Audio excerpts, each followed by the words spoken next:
6:36. We check back in now with Mike Eppel over at 680 News. Thank goodness it is Friday for the markets. It's been a tough week.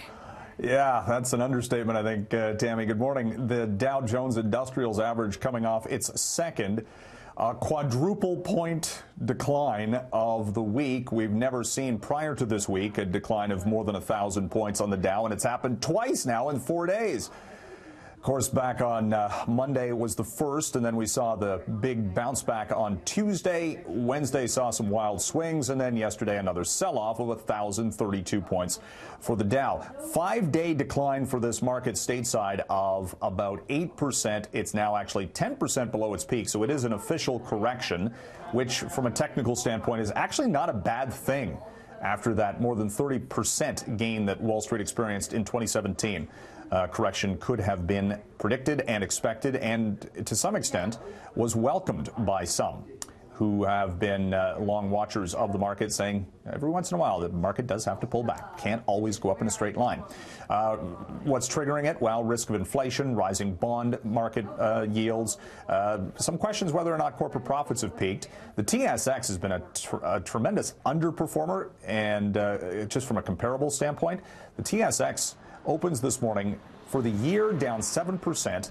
And if you look at the actual chart on the index, it's back actually below where it was at the peak in 2008 before the financial crisis here. So sort of a break-even proposition if you bought right at the peak back in 2008 to where you would be today on an index fund, for example. We did have a brief government shutdown in the States. They finally settled, though, on a budget measure this morning that could fund the U.S. government for the next 2 years, but at the same time take on another $1 trillion in overall debt, which is, again, raising the specter of higher interest rates going forward, and, again, another negative for the market. Who would have guessed that in a day that saw Wall Street fall sharply, Twitter would have been the stock to hold?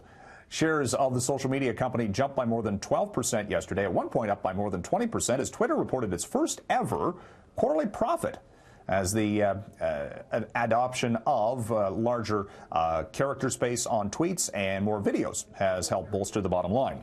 And failing New York Times, not so much, as Donald Trump likes to call the New York Times in its criticism of that media juggernaut. They just reported $1 billion in subscription fees, and 60% of that coming from online.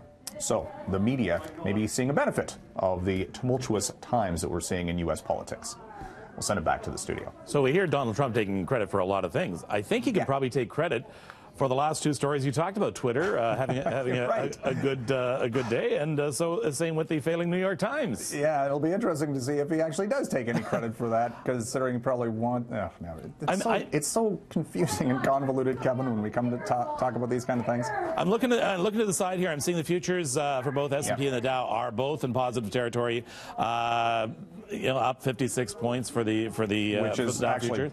Really lackluster, quite frankly. It is lackluster. What happened around 5:30 this morning when they finally passed the spending bill, when they realized they're going to be borrowing $1 million an hour? Yeah, it's, you know what, that has been in the ranking of things that Wall Street's worried about right now. Government spending isn't near the top of the list, but it's a positive if, in fact, we don't have to talk about it for the next 2 years, where we actually have a little bit of political harmony and the two sides working together.